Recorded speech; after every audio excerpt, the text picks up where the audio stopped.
Hi hello welcome to new TV Telugu. నేను మీ అమృత. So ఈ రోజైతే మనం ఒక ప్రజల దగ్గరకు వచ్చామన్నమాట, వారి అభిప్రాయాలను తెలుసుకుందామని. సో టాపిక్ ఏంటంటే, ఈ ఆంధ్రప్రదేశ్లో 2024 ఎన్నికల్లో ప్రజలు ఏ ప్రభుత్వాన్ని కోరుకుంటున్నారో వారి అభిప్రాయాలను తెలుసుకునే ప్రయత్నం చేద్దాం రండి. మీరు ఈ ఆంధ్రప్రదేశ్లో 2024లో ఏ ప్రభుత్వాన్ని చూడాలనుకుంటున్నారు? ఏ ప్రభుత్వం చూడాలని అనుకున్నది అంటే, ఏ ప్రభుత్వం వచ్చినా సరే ఎవరు వస్తారన్నది ఇప్పుడు చెప్పలేని సిచ్యువేషన్లో ఉంది. ఎవరికైనా పోటాపోటీగా ఉంది. ఎవరు వస్తే మీ ఒపీనియన్ పర్సనల్గా, నాకు ఈ ప్రభుత్వం వస్తే బాగుండు అని మీ పర్సనల్గా? ఏ ప్రభుత్వం వచ్చినా సరే మా ఆటో వాళ్ళకి ఫ్రీ బస్సు లైన్ పెడుతున్నారు. ఫ్రీ బస్సు లైన్ పెడితే విజయవాడలో ఆటో వాళ్ళు దగ్గర 1,50,000 ఆటోల పైనే తిరుగుతున్నాయి. ఈ విజయవాడలో 1,50,000 ఆటో వాళ్ళు తిరిగే వాళ్ళు చాలామంది ఇబ్బందులు పడే అవకాశం. ఎందుకంటే ఒకరోజు వస్తేనే గడవలు, ఆటోకి వస్తేనే వాళ్ళకి గడవలేని పరిస్థితి ఉంది. అలాంటి ఎవరు వచ్చినా సరే మా ఫ్రీ బస్సు పెట్టకుండా మా ఆటో వాళ్ళని కొంచెం కనికరించి చూసుకొని ఉంటే మేము వాళ్ళకి ఏ ప్రభుత్వం అయినా మేము సపోర్ట్ చేయడానికి దానికి సిద్ధంగానే ఉన్నాం. ఇంకో విషయం ఏంటంటే, పేదలకి కొంచెం ఈ అనుకూలంగా ఉండాలి. అన్ని రేట్లన్నీ బాగా పెరిగిపోయినాయి. తర్వాత నిత్యావసర వస్తువులు కూడా బాగా పెరిగినాయి.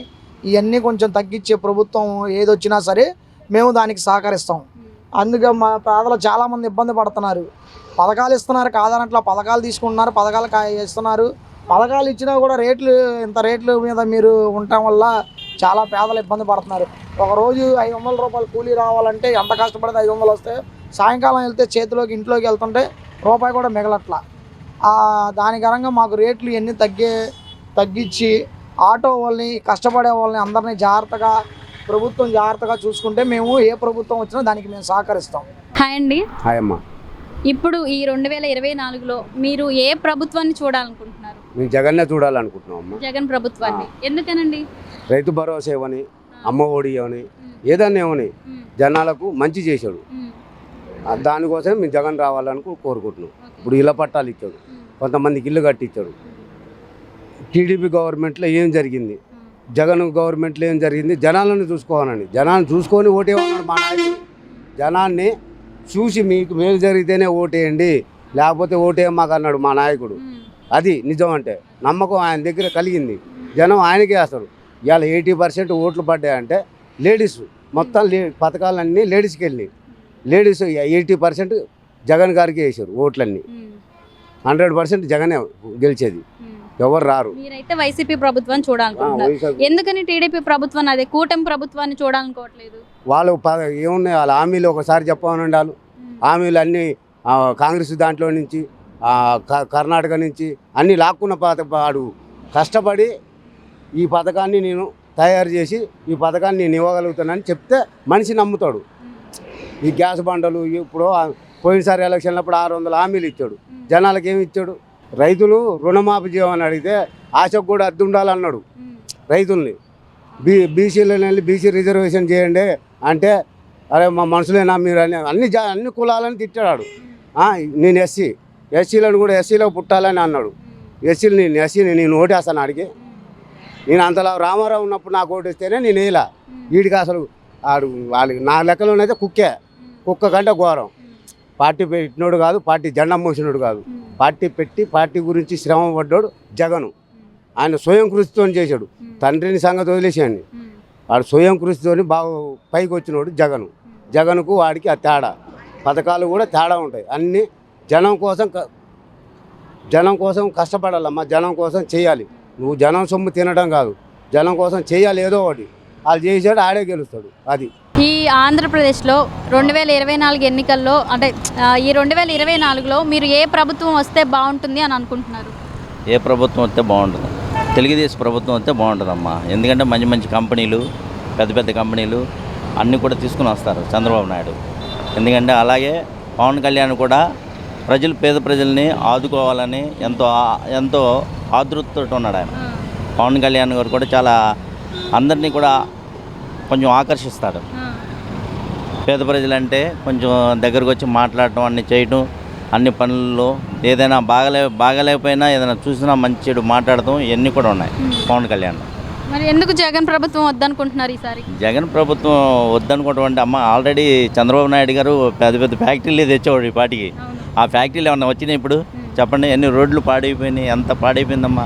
మొత్తం దేశం అల్లకొల్లం అయిపోయింది. అసలు ఎవరైనా తినడానికి ఉందా? కరెక్ట్గా ఇసుకుందా? ఇసుక మన కూలీలు ఉన్నారు, ఎంత కూలీలు పనులు చేసుకుంటారు కదా, కూలీలకు పనులు ఉన్నాయా? ఎక్కడున్నాయో మా పనులు. అదే చంద్రబాబు నాయుడు గారు వస్తే కూలీలకు పనులు ఉండేవి, అన్ని టాపీ వాళ్ళకి పనులు ఉండేవి, అందరికీ ప్రతి ఒక్కరికి పనులు ఉండేవి, ఏదో ఒక పని. చదువుకున్న ప్రతి ఒక్క విద్యార్థి కూడా ఏదో ఒక వర్క్ ఉండేది మన ఆంధ్రప్రదేశ్లో. ఇప్పుడు చదువుకున్న వాళ్ళు ఎక్కువైపోయారు, అవునా కదా?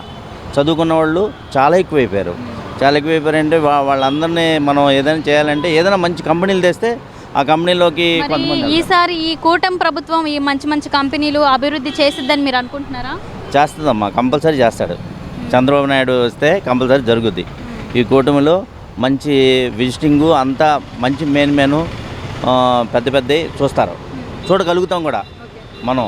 లేని వాళ్ళు పేదవాళ్ళు అనేది తారతమ్యాలు కూడా లేకుండా చక్కగా చూస్తాడు చంద్రబాబు నాయుడు. ఏంటంటే అలాంటి మంచి కంపెనీలు తెచ్చి పెడదామని చూస్తున్నాడు ఆయన. ఇక ఆయన అంటూ ఉన్నాడు అనుకోండి, అంతా బాగుంటుంది, రోడ్లు బాగుంటాయి, అంతా బాగుంటుంది. ఇప్పుడు చూడండి రోడ్లు ఎలా ఉన్నాయండి, సగం ఒక రోడ్డు బాగా, ఒక రోడ్డు పాడైపోయింది. నూజివేడు రోడ్డు అయితే చూడండి ఎలా ఉన్నాయి, అన్నీ గోతులే. ఏమన్నా బాగున్నాయి ఆ రోడ్లు? అటువైపు మీరు చూసారో లేదో కానీ తెలియదు, కానీ అటువైపు రోడ్లు అయితే అన్నీ గోతులే. అసలేంటి పెద్ద పెద్ద గోతులు. మరి అవన్నీ మన చంద్రబాబు నాయుడు గారు ఉన్నారంటే రోడ్లు ఎంత పెద్ద పెద్ద అయినాయండి. ఎంత అసలు రోడ్డుకి ఏమన్నా అటువైపు ఇటువైపు కానీ ఏమన్నా దారులు కానీ అలా గుంటలు కానీ అలాంటివి కూడా లేవు, చక్కగా ఉండే పెద్ద పెద్ద రోడ్లు తయారయ్యాయి. ఇప్పుడు హైదరాబాద్ రోడ్లు కానీ అవి కానీ ఇవి కానీ ఉన్నాయంటే ఎక్కడ ఉన్నాయమ్మా, బాగున్నాయి. అదే చంద్రబాబు నాయుడు గారు మళ్ళీ వచ్చారమ్మా, ఈసారి బాగుంటుంది, టాప్గా ఉంటుంది. సో మీరైతే ఫైనల్గా ఇప్పుడు ఈసారి టీడీపీని చూడాలనుకుంటున్నారు, కూటమి ప్రభుత్వం? అవునమ్మా, ఈసారి కంపల్సరీ వస్తాయి. ఆయనే వచ్చేది కూడా, ఆయనే గెలుస్తాడు కూడా. హాయ్ అండి, మీ పేరు? అన్నపూర్ణ గారు, మన ఆంధ్రప్రదేశ్లో 2024లో ఏ ప్రభుత్వం వస్తే బాగుంటుంది అని మీ పర్సనల్గా అనుకుంటున్నారు? జగన్ వస్తే బాగుంటుంది. ఎందుకని జగన్ ప్రభుత్వాన్ని చూడాలనుకుంటున్నారు? మళ్ళీ కొంచెం లేని వాళ్ళని పట్టించుకుంటున్నాడు ఆయన, ఎందుకని దానివల్ల ఆయనే రావాలనుకుంటున్నాం. ఓకే, అంటే టీడీపీ ప్రభుత్వం ఎందుకని వద్దనుకుంటున్నారు?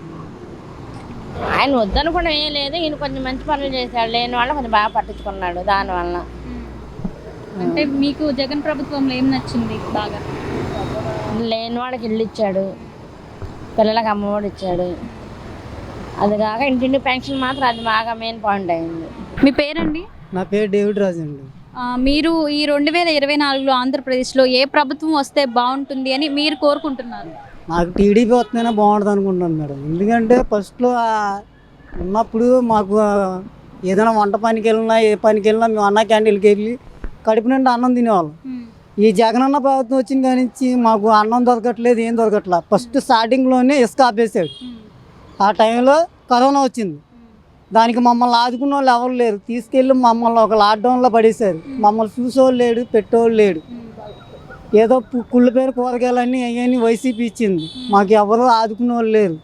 ఇప్పుడున్న నాకు తల్లి లేదు, తండ్రులు లేరు. నేనేదో బాటిల్ వేసుకొని అమ్ముకుంటున్నాను. ఇప్పుడు నాకు ఉన్న కష్టజీవితం అది మేడం. కానీ టీడీపీ వస్తే మటుకి జనసేన కానీ టీడీపీ కానీ వస్తే కానీ మీకు కడుపు నిండా అన్నం తినగలం మేడం. మళ్ళీ వైసీపీ వచ్చిందంటే మటుకి మేమేం చేయలేం. ఇదివరకు ఏంటంటే 50 రూపాయలు మేము 500 సంపాదించుకున్నాం అనుకోండి, ఒక 50 రూపాయలు ముందు పెట్టుకున్న వాళ్ళు 350 రూపాయలు మిగిలాయి. ఇప్పుడు అవి కూడా మిగట్లేదు. ఫస్ట్లో ఏంటంటే ఎక్కడికి వెళ్ళిన తర్వాత ఫస్ట్లో 150 రూపాయలు 130 ఇచ్చేవాళ్ళు. ఆ 130 కూడా ఇవ్వట్లేదు. వీళ్ళు ఏం చేస్తున్నారు, తీసుకెళ్ళి బారులు అమ్మేస్తున్నారు. ఇప్పుడేంటి ఎలక్షన్లు అయిపోయినాయి కాబట్టి ఎన్ని కావాలంటే అని తీసుకెళ్ళి అంటున్నారు. ఫస్ట్లో ఎందుకు అనలేదు అన్నమాట. ఇప్పుడు మాకు ఏంటంటే కడుపు నిండా అన్నం తినాలని అనుకుంటున్నాం, కానీ మాలాంటి పేదవాళ్ళని చూడకోకుండా ఎలాగంటే ఉన్నోడు బాగుపడుతున్నాడు, వాళ్ళ కడుపు కొట్టండి, మాలాంటి వాళ్ళు ఎందుకు కడుపు కొడుతున్నారు? మేము ఏదో కాగితాలు వేసుకుంటున్నాం, ఏదో ముద్ద అన్నం తినుకుంటున్నాం, కనీసం ముద్ద కూడా దొరకట్లేదు మేడం. ఈయన వచ్చిన కానీ మాకు ముద్ద దొరకలేదు మేడం. ఇప్పుడు చెప్తున్నా. కానీ వైఎస్ఆర్ ఉన్నప్పుడు మడికి బాగుంది, జగన్ అన్న వచ్చిన తర్వాత మడికి మొత్తం నాశనం అయిపోయింది. అది మడి వాస్తవం చెప్తున్నా. ఫస్ట్ వైఎస్ఆర్ ఉన్నప్పుడు బాగుంది. ఎప్పుడైతే జగన్ వచ్చాడో ఒక్కసారి చూడండి అన్నాడు, ఒక్కసారి చూసి ఆడవాళ్ళ మొత్తం తీసుకెళ్ళి గుద్దేశారు. మొత్తానికి 0 చూపించాడు ఆయన. ఏం లాభం మేడం అది? అన్నా క్యాండిల్ తీశారు, సచివాలయం చేయడం దేనికి మేడం? అది కడుపు నిండా అన్నం తినేవాళ్ళం, మాకు ఏదో ఒక ముద్ద పెడుతున్నాడు అనుకునే వాళ్ళు, అవి తీసేశారు. ఎలా బతుకుతాం మేడం? నేనేదో బాటిల్ అమ్ముకుంటూ ఒక 20 రూపాయలు. అందుకని ఈసారి మీరు టీడీపీ అదే కూటమి ప్రభుత్వాన్ని చూడాలనుకుంటున్నారు? అది మాకు టీడీపీ వస్తే మడికి బ్రహ్మాండంగా బతుకుతాం మేడం. అది మడి వాస్తవం. అన్న క్యాంటీన్లు వస్తే ఇంకా బతుకుతాం. హాయ్ అండి, మీ పేరు? నా పేరు రాజా అండి. రాజా గారు, మన ఆంధ్రప్రదేశ్లో 2024లో మీరు ఏ ప్రభుత్వాన్ని చూడాలనుకుంటున్నారు? మళ్ళీ ఎన్డీఏ కూటమిని చూడాలనుకుంటున్నాను. ఎందుకని ఎన్డీఏ కూటమి చూడాలనుకుంటున్నారు? పేదవాడు ఎవడైనా సరే బతకాలంటే ఎన్డీఏ కూటమి ఉంటేనే బతుకుతాను. ఈ అరాచక పాలన రోడ్డు మీద బతకలేం. మేము రోడ్డు మీద వ్యాపారం చేస్తామండి మేడం. అది కొబ్బరి బిజినెస్ ఇక్కడ. ఇప్పుడు అతను నోరు లేని ఆయన, అతను 90,000 పింఛన్లు లేవు. 3 నెలల నుంచి ఆపేశారు, పింఛన్లు ఆయనకి లేవు. మేము రోడ్డు మీద వ్యాపారం, ఎవరిని బతకనివ్వరు. కష్టంగా 100 రూపాయలు తెచ్చుకున్నా ఆనాడు బతికేవాళ్ళం. ఇవాళ 1000 రూపాయలు వచ్చినా బతకడం కష్టంగా ఉంది. అతను ప్లంబర్ వర్క్ చేస్తాడు, పైపులు పని. అతనికి పనులు లేవు. ఎవరికి పేదవాడికి పనులు లేదండి. ముందు పేదవాడు కష్టపడి బతకాలి అంటే పని అనేది లేదు. విద్య ఉంది, ఏదో అంటే అమ్మఒడి వేస్తున్నా, ఇవి వస్తున్నా, ఇవి వేస్తున్నాను. ఎవరికి వేస్తున్నాడు, ఎవరికి లేదు. 2 ఏళ్ళ నుంచి అది కూడా లేదు, ఆపేసాడు, అది కూడా లేదు. ఇంకేం పెడతాం మేడం, అది పరిస్థితి. సో అంటే మీరు గతంలో వేరే ఈ ప్రభుత్వాన్ని చూసారు కదా? ప్రభుత్వం గురించి అంటారా? ఆనాడు 300 తెచ్చుకున్నాం మేడం. 300 తెచ్చుకున్నా పిల్లం శుభ్రంగా బతికామండి. 300 రూపాయలు వచ్చినా 100 రూపాయలు మాకున్న అలవాట్లు కదా. మేము ముందో తాగినా చేసినా 200 రూపాయలు ఇంట్లో ఇచ్చేవాళ్ళం. 200 రూపాయలు సరిపోయేది. 30 రూపాయలు, 27 రూపాయలే మేడం కేజీ బియ్యం అప్పుడు. ఇవాళ 50 రూపాయలు. 50 రూపాయలు అయినా రావట్లేదు మాకు. ఆనాడు అదే 400 రూపాయలు కూలి, ఇవాళ అదే మాకు అదే. ఆ 400 పెరిగి మాకేమైనా ఆదాయం పెరిగితే దాన్ని బట్టి ఏదైనా పెరిగింది, సంపాదన పెరిగితే దాన్ని బట్టి ఏదైనా ఆదాయం పెరిగింది అనుకుంటాం. ఆనాడు అదే 12,000 జీతం ఇచ్చాడు మా ఓనరు, ఇవాళ అదే 12,000 జీతం. మేము పొద్దున్న 5ంటికి వస్తాం మేడం. ఇదే ఇక్కడ కొబ్బరి అమ్ముతాం వ్యాపారం. అదే 12,000 జీతం. మాకేం పెరగలేదు, మాకేం రాలేదు. ఉన్నాయి పోయినాయి, తోసుకునే పోయినాయి. ఇచ్చాడు ఇల్లు అన్నాడు. ఎక్కడ ఇచ్చాడు మేడం? ఇల్లు అన్నాడు. ఇగో మీ ఇల్లు అన్నాడు. కాగితాలు ఇచ్చాడు, డబ్బులు 30,000 కట్టమన్నాడు. కట్టిన 30,000 దిక్కు మొక్కలేదు. ఎవడు అసలు ఆ డబ్బుకి రెస్పాన్సిబిలిటీ ఎవడో కూడా తెలియదు. 30,000 కట్టించున్నాడు మేడం. ఆ డబ్బుకి అసలే ఇచ్చాడు. ఎక్కడ పెనం లోపల ఎక్కడో అన్నాడు, వనుకూరేదో. అది స్థలం చూపించాడు అంతే. ఇదే మీది అన్నాడు, పునాదిరాయి చూపించాడు అంతే అన్నాడు. అది కట్టింది లేదు, చేసింది లేదు. ఆ ఇల్లు లేదు, ఏమీ లేదు. ఇక అది మేడం. సో ఇప్పుడు మీరు ఎన్డీఏ కూటమిని చూడాలనుకుంటున్నారు. సో ఈ ప్రభుత్వంలో రేట్లు ఏమన్నా తగ్గుతాయి, కొంచెం బాగుంటుంది అని అనిపిస్తుందా మీకు? రేటు కాదు మేడం, ఉపాధి ఆదాయం పెరుగుద్ది అనుకుంటున్నాం మేడం. వీళ్ళు సంపద సృష్టిస్తారు. చంద్రబాబు నాయుడు అంటేనే ఒక విజన్. చంద్రబాబు నాయుడు విజన్ అంటే విజనే. ఆయన ఏదన్నా సంపద సృష్టిస్తాడు, ఉద్యోగాలు వస్తాయి. చదువుకున్న వాళ్ళు, ఇప్పుడు మీలాంటి వాళ్ళు, మీరు బాగా చదువు, మాకు చదువుతుంది. మీలాంటి వాళ్ళు చదువుకున్న వాళ్ళు ఇంకా మంచి ఇంతకంటే ఇంకా రావాలి మీరు అనుకుంటారు కదా మేడం. మాకు కూడా ఇప్పుడు 400 నుంచి 600 రూపాయలు ఉద్యోగం పెరగాలని, మాకు సంపాదన పెరగాలనుకుంటాం. అది పెరుగుద్దని మేము ఆశిస్తున్నాం అంతే. ఈ ప్రభుత్వం వస్తే పెరుగుద్దాం. దగ్గర రాలేదనుకో మేడం, మళ్ళీ ఎవడు బలం ఉన్నవాడు బలం లేనివాడి దగ్గర దోచుకు తింటమే. బలం ఉన్నవాడు బలం లేనివాడి దగ్గర దోచుకు తింటమే అంతే. మీరైతే ఎన్డీఏ కూటమి చూడాలి రావాలను. జనసేన, బీజేపీ బలపరిచిన టీడీపీ, ఎన్డీఏ కూటమి రావాలనే అనుకుంటున్నాం మేడం. బాబాయ్ గారు, ఇప్పుడు ఏ ప్రభుత్వం వస్తే బాగుంటుంది అనిపిస్తుంది మీకు? ఈ చంద్రబాబు నాయుడు గారు తెలుగుదేశం పార్టీ వస్తేనే బాగుంటుందని నా అభిప్రాయం. ఎందుకని తెలుగుదేశం ప్రభుత్వం రావాలని కోరుకుంటున్నారు? అన్ని విధాలుగా సమర్థుడు కాబట్టి, అటు ఇటు ఉంటాడు కాబట్టి ఆయనైతే సరిపోతాడని ఉంది. ఈ జగన్ పెట్టాడు, ఈ సొంత ప్రభుత్వం పరిపాలన పెట్టాడు. సొంత ప్రభుత్వం పరిపాలన, సచివాలయాన్ని, వాలంటీర్లని వీళ్ళని పెట్టుకుని వీళ్ళందరూ ఓటైతే గెలిచిపోతాను కదా అనుకున్నాడు. ఇప్పుడు ఏమోలే, గెలితేనేమో వాడు రాజా, గెలపోతే ఉంది. కానీ మీరైతే కూటమి ప్రభుత్వాన్ని చూడాలని అనుకుంటున్నారు. కూటమిగా వస్తుంది కదా, జనసేన, టీడీపీ, బీజేపీ కలిసి అయినా కలిశారు కాబట్టి వస్తుందని నా అభిప్రాయం. రావాలని కోరుకుంటున్నాను. ఓకే. హాయ్ అండి, మీ పేరు? నా పేరు శివకుమారు. న్యూ తెలుగు టీవీ వాళ్ళకి మమ్మల్ని ఇంటర్వ్యూ చేసినందుకు మీ పేరు? అమృత గారికి, కెమెరామెన్ గారికి మీ యొక్క ఇలా మాట్లాడుతున్నందుకు మాకు చాలా సంతోషంగా ఉంది. సో బాబాయ్, మీరు చెప్పండి, ఇప్పుడు 2024లో ఏ ప్రభుత్వం వస్తే బాగుంటుంది అని మీకు అనిపిస్తుంది మీ పర్సనల్గా? ఏ ప్రభుత్వం వస్తుందా అనేది మేము నమ్మకంగా చెప్పలేకపోతున్నాము. కానీ ఎవరి ప్రభుత్వం వచ్చినా కూడా సరిగ్గా చేస్తారు అనేది ఇంతవరకు నాకు 72 ఇయర్స్ అయినా కూడా నేను చూస్తూనే ఉన్నా. ప్రతి 5 సంవత్సరాలకు చేస్తూనే ఉన్నా. ఇప్పుడు చంద్రబాబు నాయుడు కావాలని అంటారు కొంతమంది జగన్ కావాలంటారు, కొంతమంది అయినా బీజేపీ కావాలంటారు. మీ పర్సనల్ ఒపీనియన్ ప్రకారం? మా పర్సనల్ ఒపీనియన్గా ఉంటే మటుకు మాకు అభివృద్ధి చేసేవాళ్ళు ఎవరు ఉన్నారు అనేది, అభివృద్ధి చేస్తాడు చంద్రబాబు నాయుడు అని అనుకున్నా కూడా ఆయన చేసింది ఏమీ లేదు. ఇప్పుడు జగన్ చేసింది ఏమీ లేదు. అయినా కూడా ఇక్కడ బలగం అంతా ఉంది ఆయనకి, జగన్ గారికి. కానీ ఆయన ఒక్కసారి కూడా జనం లోపలికి వచ్చి మాట్లాడింది ఏమీ లేదు. అక్కలు తమ్ముళ్ళు ఇవన్నీ మాట్లాడటమే కానీ ఇప్పుడు చంద్రబాబు నాయుడు కూడా ఇప్పుడు ఆయన ఒక్కడే అవుతే రాలేడు. అందుకని చెప్పి కూటమి 10 మందిని కలుపుకొని అందరికీ చేసుకొని ఆయన వస్తాడు అని అనుకుంటున్నారు జనాలు. ఆయన వస్తే ఏం చేస్తాడు అని చెప్పి ప్రజలు చాలామంది చంద్రబాబు నాయుడు మీద, తర్వాత పవన్ కళ్యాణ్ మీద చాలా ఆశలు చూపిస్తూ ఉన్నారు. వాళ్ళు జనాలందరూ పవన్ కళ్యాణ్ చంద్రబాబే వస్తారు అని చెప్పి ప్రజల్లో నాడనమాట. కొంతమంది ఏమంటున్నారు అని అంటే ఇప్పుడు పగలంతా జగన్ గారికే పడ్డాయి, జగన్ గారే వస్తారు, మీరు ఆశలన్నీ కల్లోరం అని అంటున్నారు. ఇప్పుడు చంద్రబాబు నాయుడు వస్తాడని చెప్పి నేను అనుకుంటున్నాను. అది ఓకే. సో చూశారు కదా, ప్రజల నాడి ఎటువైపు ఉందో తెలుసుకునే ప్రయత్నంలో చాలామంది, కొందరైతే వైసీపీ ప్రభుత్వమే మళ్ళీ రావాలని కోరుకుంటున్నారు, మరికొందరైతే కూటమి ప్రభుత్వాన్ని చూడాలని అయితే కోరుకుంటున్నారు.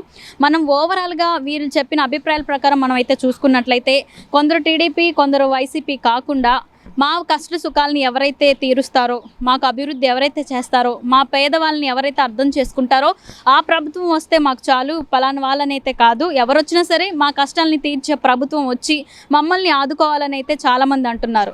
సో ఇంకా ఎలక్షన్స్ రిజల్ట్స్ అయితే ఇంకా రాలేదు కాబట్టి సో ఎవరు వస్తారనేది మనం వేచి చూడాల్సిందే. సో మరిన్ని అప్డేట్స్ కోసం చూస్తూనే ఉండండి న్యూ టీవీ తెలుగు. కెమెరామెన్ వంశీతో అమృత.